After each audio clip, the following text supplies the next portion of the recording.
Rice came to Mexico in the 16th century when the Spanish brought it from the Philippines.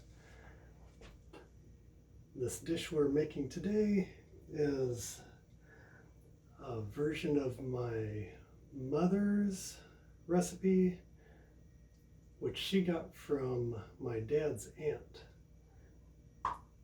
who came from Mexico. They call it Mexican rice.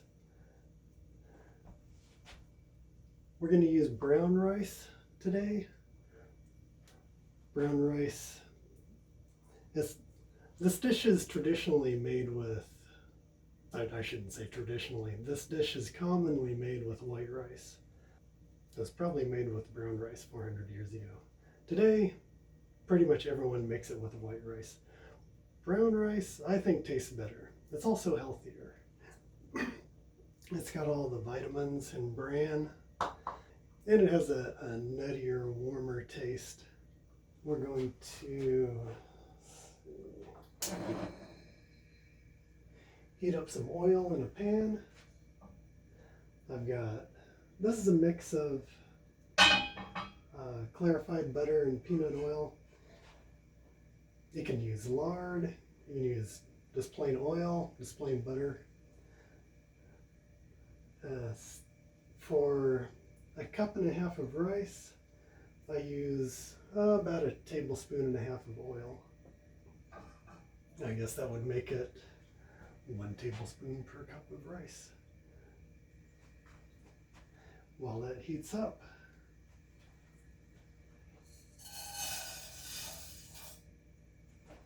we're going to put the rice in.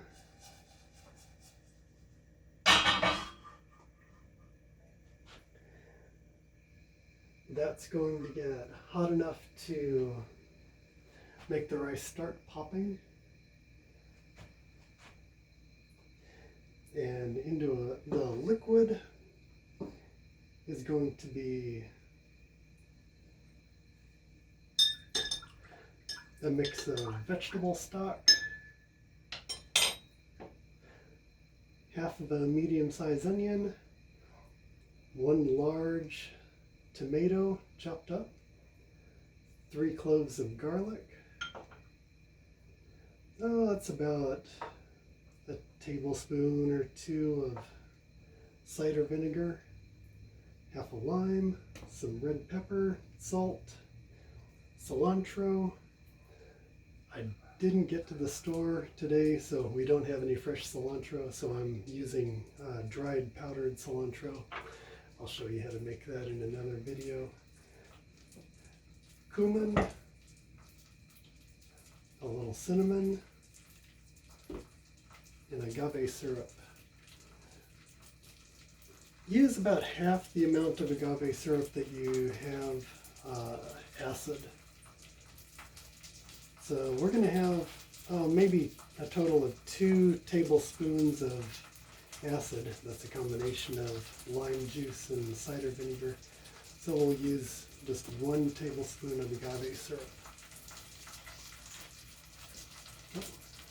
And we put all these things in the blender. The quality of the tomato makes a huge difference. The better the tomato, the better this rice is going to be. This is even though I said 1 large, this is actually 1 medium heirloom and 1 small early girl that I got from the farmer's market just day before yesterday.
put in all your solid ingredients and then add stock up to just above the 3-cup mark for 1.5 cups of rice. I don't have quite enough stock, so I'm going to finish it off with a little bit of water.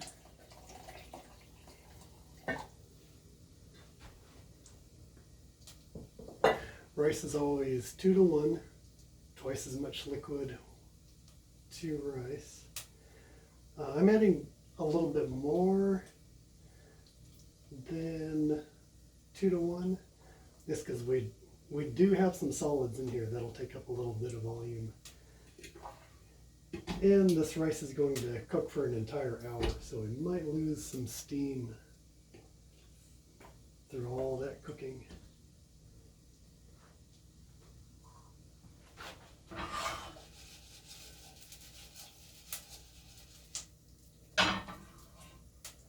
Much of the rice is nice and toasty.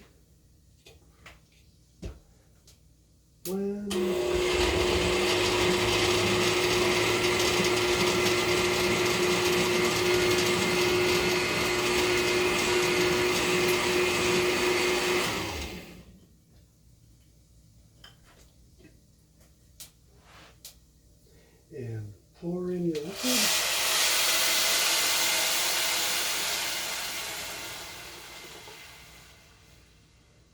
Make sure you stand back a little bit because this does splatter.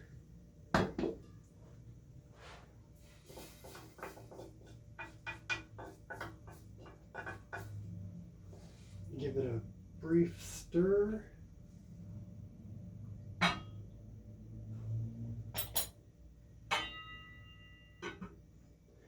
Put on your lid.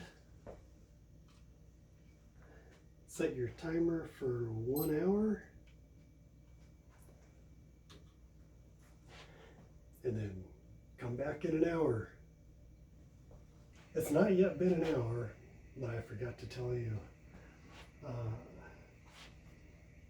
Keep the flame on medium or medium high until it comes to a boil. Even though the pan was really hot, when we poured in the cold liquid, it cools the pan down drastically. So keep the flame up until it starts to boil. And I know it's boiling because I can see the steam coming out. You probably can't see it on the video. When it's boiling, turn the flame down all the way to simmer. On my stove, it's the lowest possible setting, but some stoves have a wider range of heat than this one does. So you may have to experiment. On this stove, turning it down to simmer, and now I'm going to come back when the timer goes off.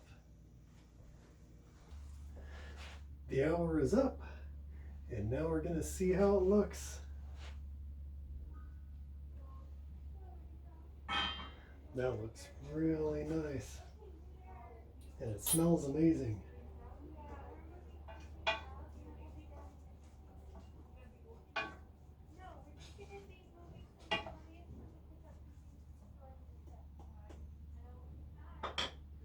Yep, that looks really good. Let's see how it tastes.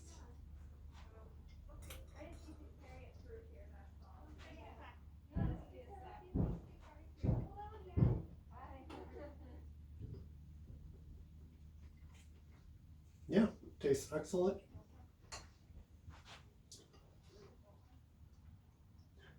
Recipes that you'll find in Mexican cookbooks. It'll be called arroz a la mexicana or arroz rojo. We'll have you include peas and carrots, but if you're making this as a main entree, add the peas and carrots. But I'm pretty much never do that. I always have this as just an accompaniment to burritos or tostadas or whatever. So I leave out the peas and carrots. And that's what I'm going to do with this. So see you next time.